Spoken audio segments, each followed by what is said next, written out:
News Maharashtra K9 आवाज जनतेचा।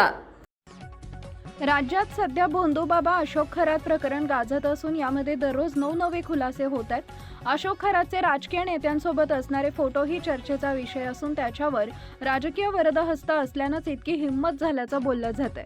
अशोक खरात सोबत फोटो असणाऱ्या नेत्यांवरही कारवाई करण्याची मागणी विरोधकांकडून होत असताना मुख्यमंत्री देवेंद्र फडणवीस यांनी त्यावर उत्तर दिलंय। अशोक खरात प्रकरणी देवेंद्र फडणवीस यांनी विधानसभेत त्याची कुंडली वाचून दाखवली। यावेळी भास्कर जाधवांनी नेत्यांवरील कारवाई संदर्भात प्रश्न विचारला। तुम्ही दाखल झालेले गुन्हे, संपत्ती आणि नीच वागणूक या संदर्भात सविस्तर सांगितलं। तुम्ही संस्थेच्या संचालकांची चौकशी करणार असल्याचं सांगितलंय। काही अधिकारी आर्थिकदृष्ट्या सहभागी असल्याचाही उल्लेख झाला। माझं म्हणणं आहे की फक्त आर्थिकदृष्ट्या नाही तर संपूर्ण माहिती असतानाही कानाडोळा केला म्हणून इथपर्यंत आलं।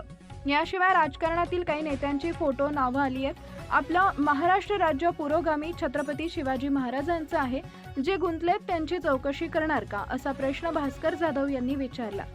ज्या व्यक्ती विरोधात पुरावा मिळेल त्या प्रत्येकाची चौकशी करू। आपण सगळे राजकारणात आहोत, त्यामुळे कुणाचा फोटो कोणासोबतही येतो हे आपण पाहिलंय।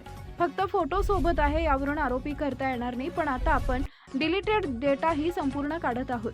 या डेटामधून कोणाचा संपर्क होता का, कुणी व्यवहार केलाय का, कुणी मेसेज केलाय का हे उघड होईल। जो कोणी असेल त्याची चौकशी केली जाईल असं फडणवीस यांनी सांगितलंय। जाणीवपूर्वक आपण SITचे प्रमुख एका वरिष्ठ महिला अधिकाऱ्याला केलाय। त्यांचा ट्रॅक रेकॉर्ड चांगला आहे। आपण कोणालाही पाठीशी घालणार नाही।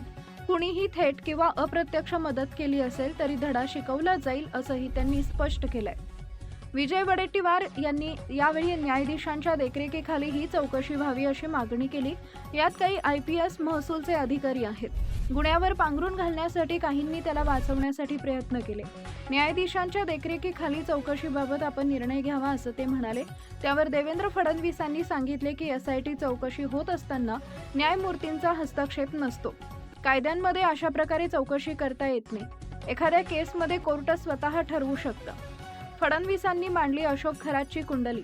अशोक खरात प्रकरणात महिलेचे फोटो व्हायरल करण्याची धमकी देत 5 कोटी मागितले होते।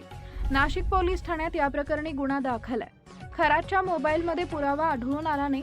18 फेब्रुवारी 2026 रोजी नीरज जाधव यानं AI फोटो व्हायरल केल्यानंतर डिलीट केला। नीरज जाधव याच्या विरोधात महिलेला पुरावा देता आला नाही। 8 महिलांचे 38 व्हिडिओ एका साक्षीदारानं दिले अशी माहिती फडणवीसांनी निवेदनात दिली आहे। खरात देश सोडून पळून जाण्याच्या तयारीत होता असाही खुलासा त्यांनी केला। सरकारवाडा पोलीस स्टेशनमध्ये एका महिलेनं तक्रार केली। या महिलेला गुंगीचं औषध देऊन नवऱ्याला मारून टाकेन असं सांगून वारंवार बलात्कार केला। या गुन्ह्याचा प्राथमिक तपास देत असताना 6 लाखाची रक्कम, 2 लॅपटॉप जप्त करण्यात आले।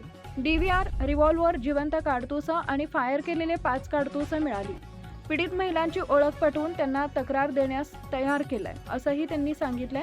यावेळी फडणवीसांनी खरातच्या एकूण संपत्तीची आणि आतापर्यंत झालेल्या संपूर्ण कारवाईची सविस्तर माहिती दिली आहे। महाराष्ट्रातील महत्त्वाच्या आणि ताज्या बातम्या पाहण्यासाठी आमच्या न्यूज महाराष्ट्र K9 चॅनलला YouTubeवर सबस्क्राईब करा आणि बेल आयकॉन प्रेस करा।